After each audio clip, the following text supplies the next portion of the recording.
Animals and Nature. Flamingo Balance School. On Wednesday morning, as the sun peeked over the horizon of the vibrant wetland, Flamingo Balance School was abuzz with excitement.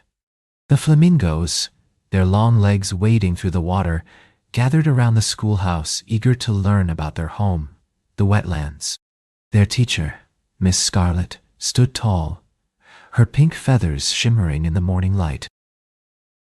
In their first lesson, Miss Scarlet showed her students the vast wetland they called home. She explained how important it was for them to understand and protect this delicate ecosystem. The flamingos listened attentively, their beaks open in wonder. After lunch, it was time for a special demonstration. Miss Scarlet called forward a young flamingo named Bella and asked her to stand on one leg. The other flamingos watched in amazement as Bella managed to balance gracefully. "This is how flamingos conserve energy," explained Miss Scarlet. "By standing on one leg, they can rest their other leg while still keeping a watch out for predators." Over the next few days, the flamingo students practiced standing on one leg. They learned that by doing so, they could conserve energy and better observe their surroundings. "Now, it's your turn to try," said Miss Scarlet as she pointed at a group of flamingos eagerly wading into the water. One by one, the flamingos took their turns trying to balance on one leg. It wasn't easy at first, but with practice they all managed to stand steadily. Their classmates cheered as they successfully balanced, and Miss Scarlet smiled with pride. As the week came to an end, the flamingo students presented their artwork depicting what they had learned about the wetland and why flamingos stand on one leg.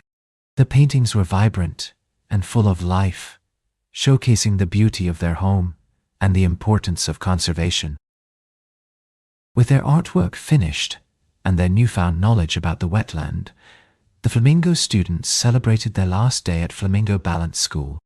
They waded through the water, their wings open wide in joy as they made their way home. Back in the wetland, the flamingo students put their newfound ability to balance on one leg to good use. They spent less energy while keeping watch for predators, allowing them more time to rest and play with their friends. As they grew older, the flamingo students began to notice changes in their wetland home. They discussed these changes with each other and decided it was time to take action. "We must protect our wetland," they declared, "for ourselves and for future generations of flamingos." The flamingos rallied their fellow wetland animals, and together they worked tirelessly to clean up their home. They collected trash, planted new plants, and spread awareness about the importance of preserving the wetland for future generations. After months of hard work, the once polluted wetland was now clean and thriving. The flamingo students stood proudly with their fellow wetland animals, their beaks pointed high as they looked out over their newly preserved home. "We did it!" they cried, their laughter echoing through the wetland. Years passed, and the once young flamingo students had grown into strong, wise birds. They stood tall with their wings outstretched, watching over the thriving wetland they had worked so hard to protect. "We will always take care of our home," they vowed, their feathers rustling softly in the wind.